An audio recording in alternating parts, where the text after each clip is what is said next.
Hello and welcome Ascent Academy school online classes में आपका स्वागत है। आइए शुरू करते हैं। आज हम पोएम पढ़ेंगे the ant and the cricket, चींटी और झिंगूर।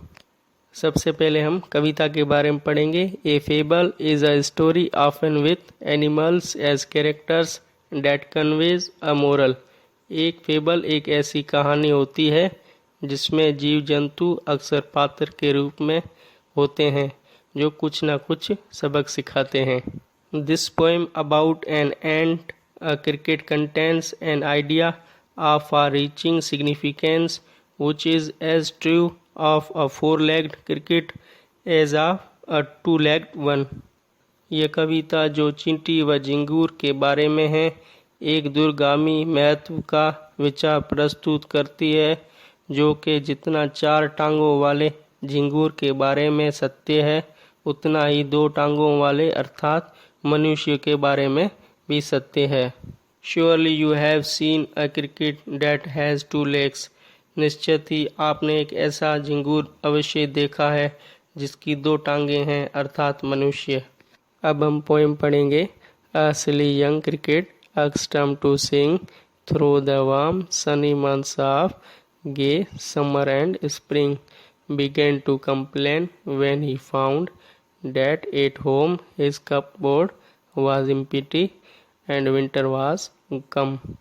एक नासमझ युवा झिंगूर प्रफुल्लित बसंत व गर्मी के गर्म धूपदार महीनों के दौरान केवल गाते रहने का आदी बना रहा, किंतु जब शीत ऋतु आई तो उसने पाया कि उसकी अलमारी रिक्त थी। Not a crumb to be found on the snow covered ground. बर्फ के आच्छादित जमीन पर भी खाने को एक टुकड़ा भी नहीं था। Not a flower could he see not a leaf on a tree. उसे वृक्ष पर कोई फूल भी दिखाई नहीं दिया और ना ही एक पत्ता भी। Oh what will become says the cricket of me. तब झिंगूर शिकायत करने लगता है और कहता है कि अरे अब मेरा क्या होगा।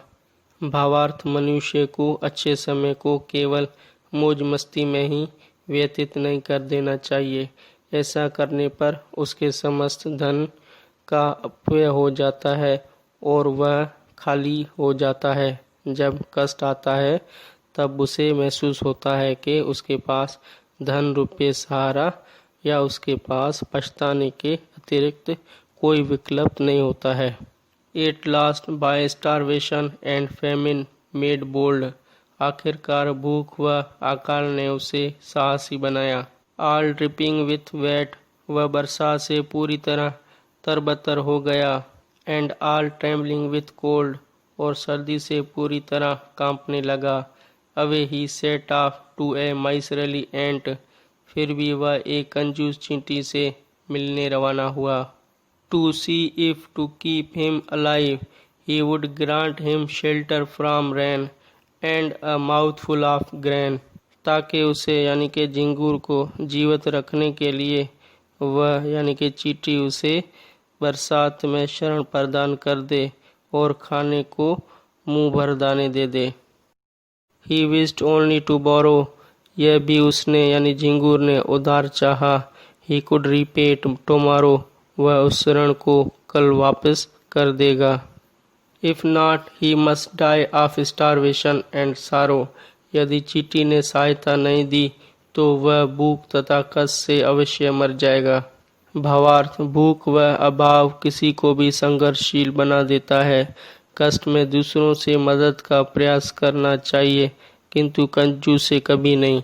Says the ant to the cricket I am your servant and friend. चींटी झिंगूर से कहती है मैं आपकी सेवक व मित्र हूँ। बट वी एंट्स नेवर बारो वी एंट्स नेवर लैंड। किंतु हम चींटियाँ ना तो कभी उधार लेते हैं व हम ना ही कभी उधार देते हैं। But tell me dear cricket did you lay nothing by when the weather was warm. किंतु प्रिया झिंगूर मुझे यह बताओ कि जब मौसम गर्म था तब आपने क्या कुछ बचा कर नहीं रखा। क्वाथ द क्रिकेट झिंगूर ने कहा नॉट आई। मैंने बचा कर नहीं रखा। My heart was so light that I sang day and night for all nature looked gay you sang sir you say. मेरा दिल या हृदय इतना प्रसन्न था कि मैं दिन रात गाता ही रहा, क्योंकि सारी प्रकृति मुझे हर्षित दिखाई दी। आप गाते ही रहे श्रीमान, आप ऐसा ही कह रहे हैं। गो देन से the ant and dance the winter away. तो अब भी जाओ, चींटी ने कहा, और नाच नाच कर सर्दी को दूर भगाओ। Thus ending, he hesitantly lifted the wicket, and out of the door turned the poor little cricket. इस प्रकार अंत कर उसने जल्दी से छोटा दरवाजा उठाया और बेचारे छोटे से झिंगूर को दरवाजे के बाहर कर दिया। Folks call thus a fable. Folks मित्रों एक फेबल कहें। I will warrant it true. मैं इसे सत्य साबित करूंगा। Some crickets have 4 legs and some have 2। कुछ झिंगूर की 4 टांगे होती हैं और कुछ की 2 टांगे होती हैं। भावार्थ, ऐसे बहुत से लोग होते हैं जो वर्तमान की खुशी में भविष्य की चिंता नहीं करते हैं और लापरवाह बने रहते हैं। साथ ही निर्बल की कोई सहायता नहीं करता है, बल्कि उपहास करते हैं। कहने का मतलब है कि अपने आप को इतना स्ट्रांग बनाओ, प्रिपेयर करो कि आपको किसी के आगे हाथ ना फैलाना पड़े, किसी से मांगना ना पड़े।